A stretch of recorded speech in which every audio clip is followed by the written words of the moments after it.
Today's shout out is for Zuldinga. Nashi Moonsage's Scion versus Angry Omnath, Brimaz, and Getchen Titchwillow. Well, this deck pretty much comprises of getting our Nashi through and protecting it as well, and we're very likely to draw into that in this deck. Lacking on black mana there, unfortunately, and we do need double black. Ugh. So we're going to have to ship that back simply because of that. Our opponents aren't going to play into Urborgs, so yeah, we'll just have to ship that one back, and we do get into two of our Cabal lands, so yeah, the first few turns is pretty much playing and cracking the Myriad landscape. We will play this one. And there is a turn 1 Sol Ring from the Omnath player. Obviously wants to rush the commander into play as soon as possible. And the Sol Ring allows him into Thaumatic Compass as well. We draw into Plumb the Forbidden. It's Myriad Landscape tapped. Well, we missed out on the Sol Ring party apparently, shipping that hand back. A turn 1 Sol Ring from Brimaz as well. They're missing their coloured mana also though, so maybe it's a mistake for them to keep that hand as well. A Rogue's Passage will not generate any white mana for them. The one to beat is Omnath at the moment though, Realms Uncharted, searching for some lands. Okay, it looks like they're targeting us, so have gone after Yavimaya, which is a land that could be useful with activated abilities that we steal from our opponents. We've got Chromatic Lantern in here for the same reason. Myriad Landscape, Blighted Woodland, and then Ghost Town can bounce to its owner's hand. So let's give them a tap land in Myriad Landscape, although they can easily crack this. It does dictate their next turn. We'll just go Blighted Woodland and Yavimaya. Oh, we were actually I've done that before with Realms Uncharted. We actually selected the cards to go into the bin, not the ones into their hand. Yeah, that seems like a really backwards way of doing that card, but anyway, ended up giving them the Myriad Landscape by accident. I don't think it's going to make much difference against a Lands Matter player. We draw into a Swamp. Nothing else we can do apart from Plumb the Forbidden at instant speed if someone goes for a wheel. Sylvan Library from Getchen. And we do see some white mana for Brimaz. That takes him into Pride Guardian, so I wonder if it's Cat Tribal. So the Ghost Town coming into play now. They can repetitively get landfall with this, hence the reason it's probably in here, and hence the reason I didn't want them to have it. Collective Voyage.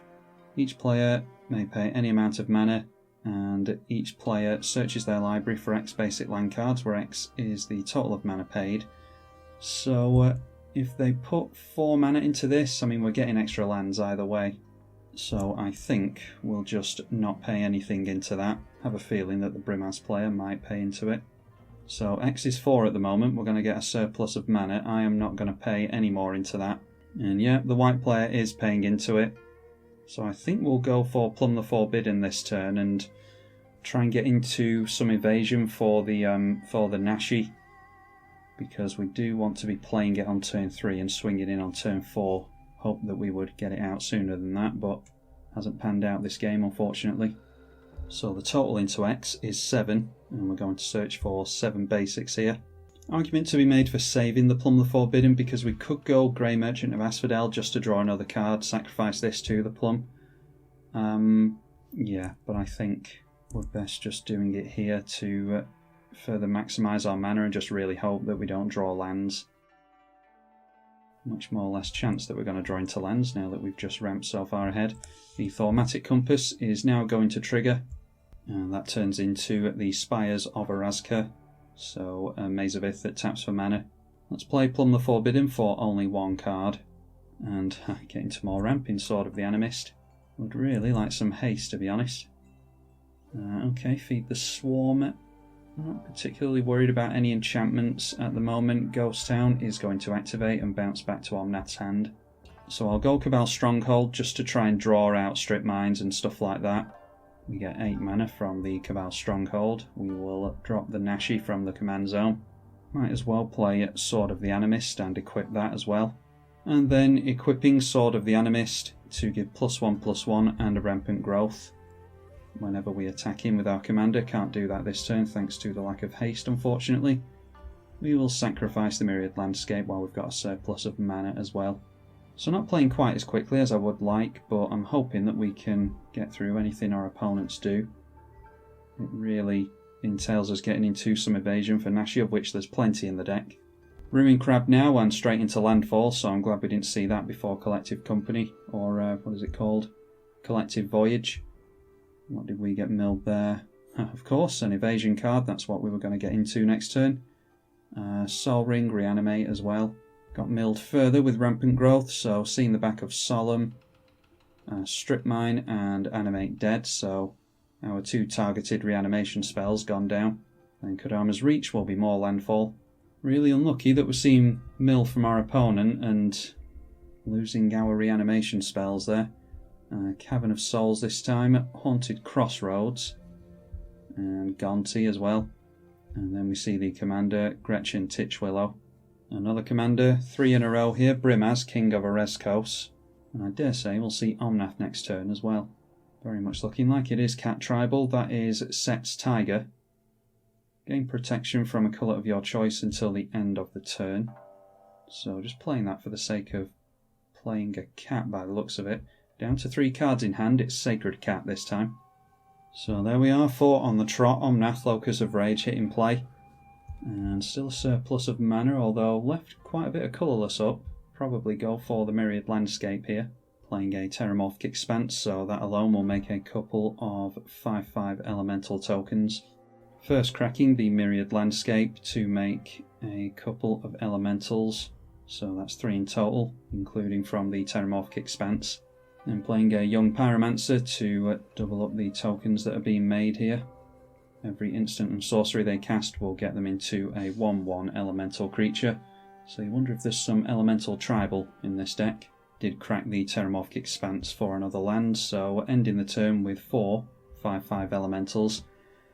Now watch us draw into a land off the top. Yep, we can get out the Bojuka Bog just as a tap land. Do have Rise of the Dark Realms in the deck, so I don't necessarily want to exile any good creatures. And I don't think we need to worry about reanimation from anybody, maybe E-Witnesses for the green players. Yeah, there's decent lands over here, so I think going for Bojuka Bog onto the Omnath is a decent idea. But yeah, not making the draws unfortunately, so we could go for Feed the Swarm onto this, not the brightest idea I don't think, but then we'd encourage them to block with their commander. That would leave us totally open to the Omnath player, but there's not a lot we're doing about the Omnath player now anyway, so yeah, maybe just the Grey Merchant after attacks. So we'll go Feed the Swarm on Ruin Crab, only losing 1 life to that. Real shame that we were milled to the Mill Crab because, like I said, Key to the City would have been the next card that we drew there. Okay, drawing out a negate. Curious that they're so eager to keep the Ruin Crab. Don't know if I would have bothered with a negate on that. So we'll go for the Grey Merchant of Asphodel now, just throw it down here. If they're so keen to keep the Ruin Crab, then they might not block with it. They can recast the Getchen pretty easily, but we're at least taking 4 mana away from them. We're also going to be showing the Omnath player that we're not totally focused on Omnath either, so yeah, let's go in for Nashi. Potentially wasted the Grey Merchant there. Either way, we get a Rampant Growth. Don't think mana's any concern to us at the moment. Okay, surprisingly, letting this through. This is really good, potentially. Let's see what we get. There's a Plains, a Cryptghast for us is double mana. Abundance is whenever we draw a card, not necessarily the best thing, although yeah, if we keep it until the next turn, it could get us into something decent. And then Where Ancients Tread, which again isn't necessarily that good for us. So should have waited on the Grey Merchant. We could have gone for Extort with the Cryptghast. Really didn't think that we'd get through there. So I won't bother with the other two. Let's just go for the Cryptghast and try and keep ourselves in life, because I dare say we're going to take a load to the Elementals. A Royal Elemental up against 2 lands Matter decks, unfortunately. So playing a land here, the Royal Elementals should be stealing the Omnath away, really, to get a bunch more landfall triggers, which you would assume that this player would want. But no, the Royal Elemental going on to the Nashi, as I had a feeling it would. Milling us out of another land. Cover of Darkness, another evasive spell that we've run out of here. Losing another land, another evasive spell is Cover of Darkness, been milled to the crab, Lithoform Engine as well. And now we are seeing Wilderness Reclamation, so untapping all the lands, which goes really well with the activated ability on this. Draw a card and put a land into play. Vanguard of Brimaz. Whenever you cast a spell that targets it, make a cat token with Vigilance. And not bothering to put any mana into the Rogue's Passage to make the Brimaz unblockable. And Getchen activating before the end of the white player's turn, as you would expect, no doubt wanting to steal the Omnath this time. And they do manage to get a basic forest into play. Alright, and this time Royal Elemental targeting the Elemental token. Yeah, not sure why they're not taking the commander. Activating her again. No land that time, so they are in top deck mode, going for it again. Yeah, so completely missing the chance to steal the Omnath away there. Really not sure what the plan was with that one. We have lost another evasive spell with Commander's Plate for our commander, although we don't actually have our commander at the moment. So we've got a land being played into the Omnath for another elemental token. Following that up with a Ranger's Path, we'll get a couple more forests into play. Young Pyromancer will make a 1/1 elemental as well. These elementals do count towards the Omnath, of course. This just cares about any elemental dying. Well, surprisingly, those elementals going in towards the Simic player, which I think is actually good threat assessment. The Simic player could go off here if we're not careful, especially with all that ramp that they've been allowed. Yeah, I thought they'd go after the easy prey and come after us, but in all fairness, we haven't really done anything here. The elemental blocking another elemental, and then it is Beast Within onto the Royal Elemental, which I'm really happy about. Obviously scared of losing the Omnath, so that will give us back our Nashi before our turn, so that we can untap with that and attack in potentially. Obviously getting a 1/1 elemental from that as well. Then it is from the Ashes, destroy all non-basic lands. And for each land this way, they can search for a basic, which is exactly why I haven't played out Cabal Coffers now, because there was always a chance that we were going to get that blown up. We do have double mana with Crypt Ghast at the moment, so it doesn't necessarily matter about getting Cabal Coffers into play at the moment. We had Bajuka Bog and Cabal Stronghold blown up there, so 2 lands for us. And Ruin Crab going on the stack once again because a land was blown up here as well. Let's see. We lose the Oubliette. That doesn't feel good. Would have been nice on the Omnath. Ugin is one I was kind of hoping for as well. Nice Whisper, losing some card draw. Now it is Reap and Sow. Search for a land card, put it onto the battlefield. That might be Gaia's Cradle or something like that. No, it is a Mosswort Bridge, so being able to cheat something into play next turn doesn't sound good. Although I don't think it particularly matters what they cheat into play at this point. A board wipe is going to be a hell of a lot of damage. I have to get rid of the Omnath before someone goes for a board wipe, which is exactly the reason that we would want the Oubliette in play. And it's just more mana for us. Yeah, we've just been really unlucky not being able to get our Nashi through. Like I said, there's a hell of a lot of evasive cards in the deck, but not enough apparently. So we'll just pay the extort cost on the Crypt Ghast and pass the turn. Sylvan Library triggering for the Simic player with only 13 life available to them. 8 cards in hand at the moment. Well, speaking of Gaia's Cradle, there comes one into the Ruin Crab, followed by Seaborn Muse, which is a match made in heaven, along with the Titchwillow. Wilderness Reclamation only triggers at their end step, so Seaborn Muse will allow them to activate it during every turn. Playing out a Mana Dork as well in Llanowar Elves. And following that up with a Rhystic Study. They did go down to 5 life, by the way, so yeah, they better hope that Omnath leaves play. Activating the Titchwillow. They can do that twice here thanks to the next 4 mana that is available to them. Didn't get a land into play with the first one. Did get a Sol Ring though, so that must have been what they just drew into. And activating again as you would expect, leaving a single blue up, so maybe has Swan Song or something like that. And then it's Wilderness Reclamation at the end of the turn, but they do go through to the end step. What they should have done there was held on the end step, activated their commander a bunch again, and then they would have attacked again during the white player's untap step. So slight difference there. Slight error on the Simic player's part. The white cat player just going through to attacks and not playing anything seemingly, just 2 cards in hand. They're in a similar position to us. And now the Simic player going for more shenanigans. And there we go, a Cyclonic Rift. So that will buy us some time at least. It will also hurt the Omnath player, who does not have a sack outlet at the moment. So playing Sol Ring, we do have the Rhystic Study to worry about now as well.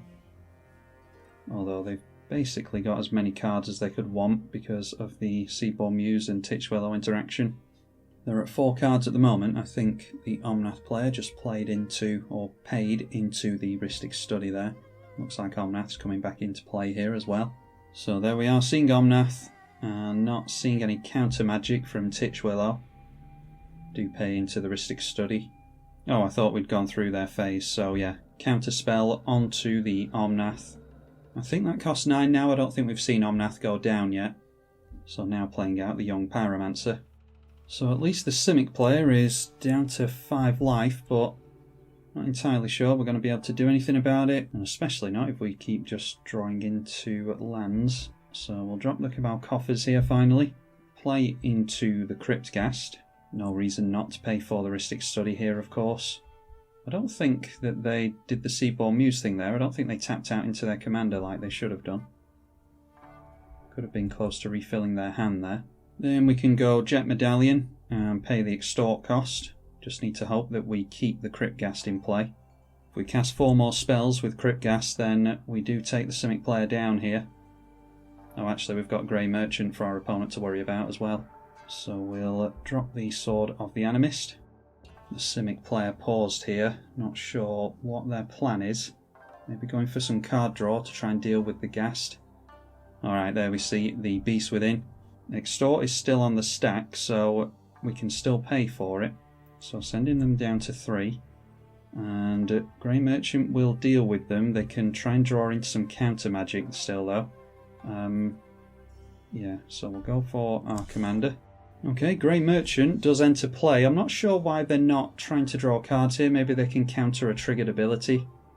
Nope, just going down to that. Alright, yeah. Not sure why they didn't just draw more cards with their commander.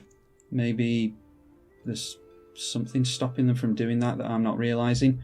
Anyway, turns out we were relevant to this game, even if our deck hasn't run as best as it could. I'll put the Sword of the Animist on the Beast. I'm more likely to want to swing in with that just for the sake of a rampant growth. The white player just replaying everything apparently. That is a Blade of the Sixth Pride. Don't think we saw that previously. But all the other cats we have seen. They keep playing this during the main phase. I don't think they realise it has flash. So any targeted things that a green or black player could have, this could be protecting them from that. But yeah, just decided to do it during the main phase for whatever reason. So it's a case of seeing if we can somehow knock Omnath out of the game now. It's going to take hell of a good top deck. So there we see Omnath again, and it is 8 mana that our opponent has access to. They can go for the Mosswort Bridge if they play a land, and they do play a land. Of course, they've got the Ghost Town still. I haven't seen a lot of additional land drops in, you know, exploration and stuff like that. Still been able to make land consistently though. So activating the Mosswort Bridge.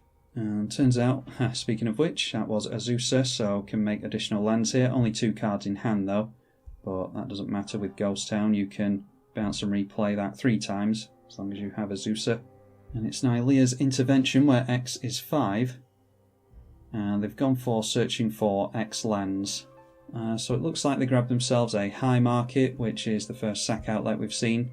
Nephalia Academy, the Rootbound Crag, they've played that, and the High Market. Castle Garenbrig in hand now, as well as the Cryptic Caves. So sacrificing one of their elementals and pointing that at our commander. I don't think we're going to be able to do anything with that anyway. Okay, Scheming Symmetry. We could have somewhat made a deal with the white player there. So we'll go for our commander, play the Scheming Symmetry and point that at the white player and ourselves. See if the white player can grab something for us. Let's see here. We could go for Rise of the Dark Realms maybe. Alright, so maybe it is Peer into the Abyss. And that's at least card draw for us. And then Sword of the Animist can just go back onto the Nashi. And yeah, I think we'll pass it at that. That looks like a White Sun Zenith to me. Yeah, so I'm guessing that my opponent, again, playing the instants at sorcery speed, they could really have hurt someone swinging into them there.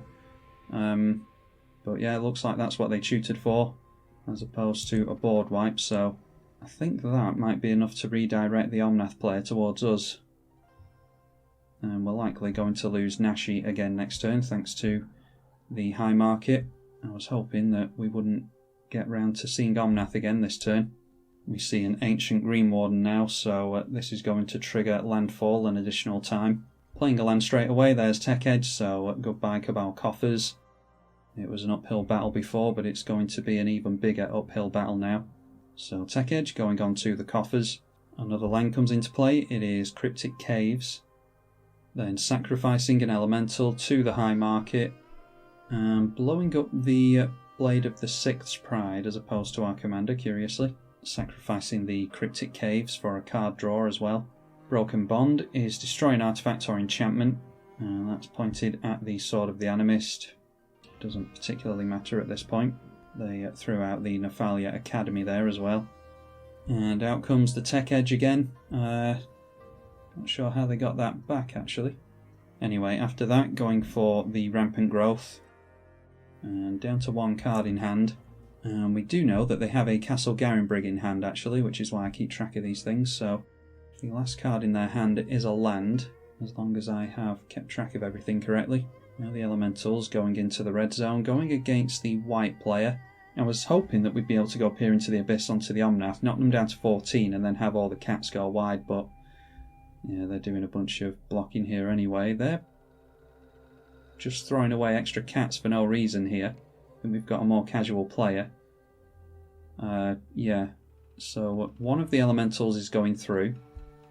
Maybe they think these are 4/4s, they're 5/5, so yeah, if they wanted to kill off these Elementals, they should have blocked with an additional cat each.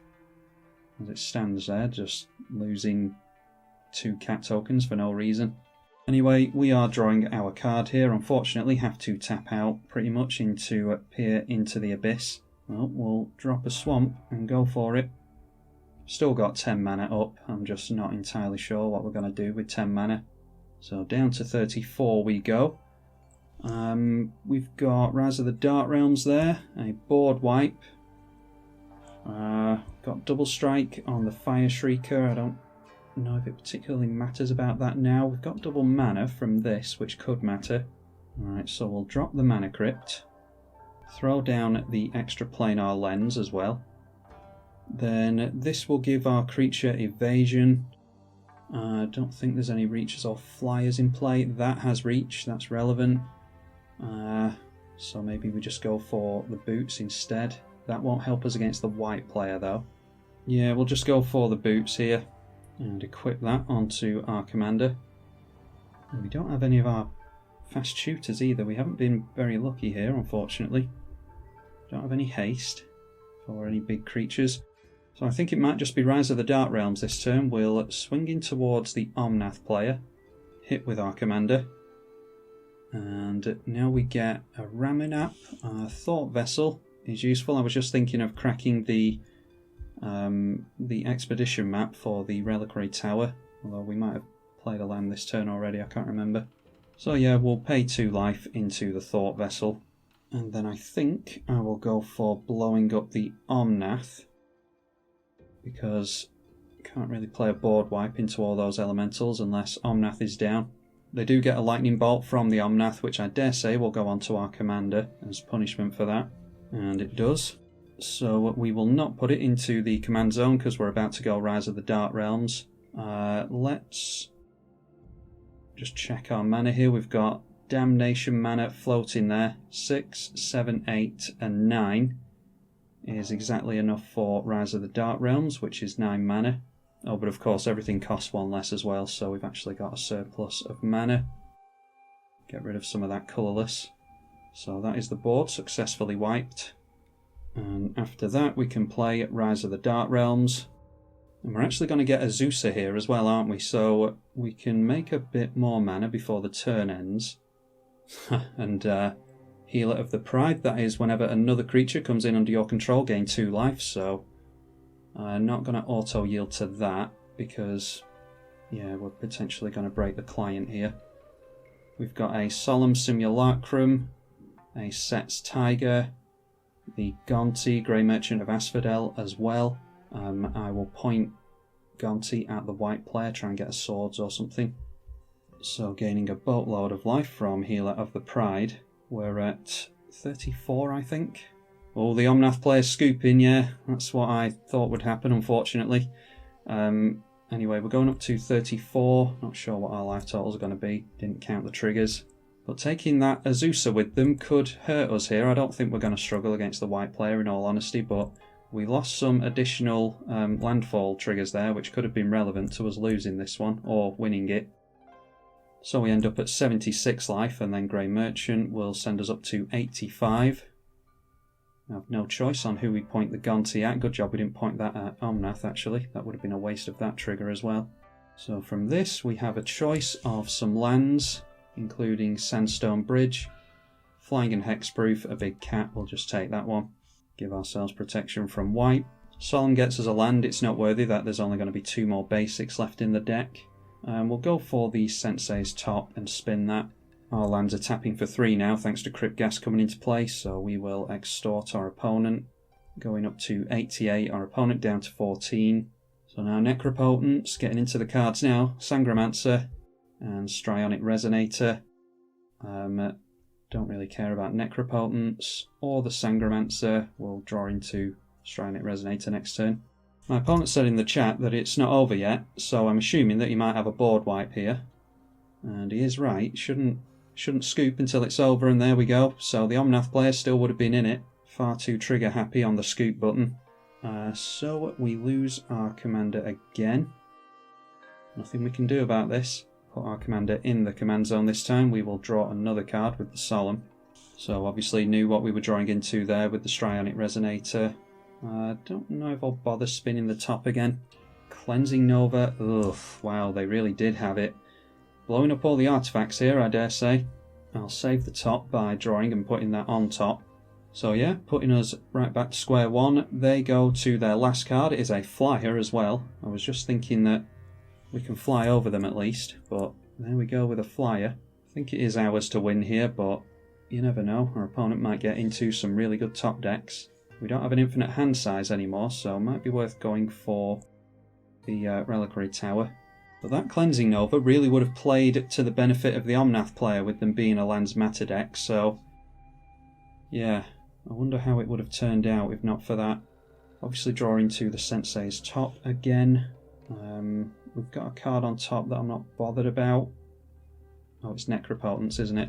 Yeah, so let's shuffle that away with the Expedition map here.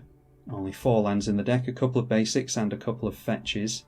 Play out the Reliquary Tower just so I don't have to play around exact cards that I want to get out. Play the Kakusho. Get this big scary Nighthawk Scavenger into play as well, because that'll go well with the Fire Shrieker. And we'll get another flyer in the form of the Sangromancer into play as well. So there we go, a bunch of flyers. Let's drop the Sensei's Divining Top again. Might as well throw out the Amulet. Playing into the Austere command there, but I don't think it really matters. There is a Tajnar Swordsmith now, and they can search for protection from black, and that might help them. The problem is that Kakusho is so difficult for them to deal with. They can chump block it all day potentially, but they will end up killing it if they're not careful. They went for a Dragon Throne of Tarkir. Quick creature has Defender. 2 tap, other creature you control gain trample and plus X, where X is the equipped creature's power. Yeah, I don't really see that that's going to do much of anything for them. We draw another land. That pretty much sums up this game, doesn't it? 4 lands in the deck and we draw into one. Only 18 cards left in the library now, to be fair. We'll throw out the Ancient Tomb for some extra mana. And then we will play Fire Shrieker. Equip Fire Shrieker onto the Scavenger. That is a 6/3 flying lifelink Death Touch Double Striker. And then I think we're okay to go in for attacks here. So we'll just turn everything in sideways, forcing them to block the middle creature because they would take 12 to that. And they did lose a creature there, so we gain 3 from Sangromancer. They go down to 6. We can't destroy the Kakusho, unfortunately. Let's just throw out Strionic Resonator. And I'll try and get into some counter removal spell for Kakusho. Vamp Tutor, Malakiri Birth can go on the bottom. We'll put the Vamp Tutor on top, then we can search our library for some kind of win here. Actually got into Oblivion Stone as well. Yep, there is Infernal Grasp, so we will grab that. Place Sign in Blood on ourselves to draw into that. Infernal Grasp onto the Kakusho. And then copy the trigger on Kakusho with the Strionic Resonator. So getting another Kakusho trigger. This of course copies triggered abilities, which is usually for our commander, but can use it here as well. So knocking my opponent down to -4.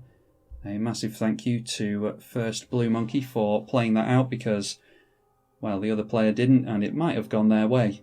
An awesome top deck was coming their way again with White Sun Zenith. Those Zeniths do get cycled back into the library, or shuffled back into the library once you're done with them. Yeah, didn't exactly go the way I planned this deck, Nashi Moonsage's Scion, but how many times have I told all of you not to give up? And this is the 100th example of why you don't give up, because we ended up winning this one, even though the odds were completely stacked against us, so yet another lesson to be learned. I'm tribalkai on the eedi-H channel. Thank you for watching.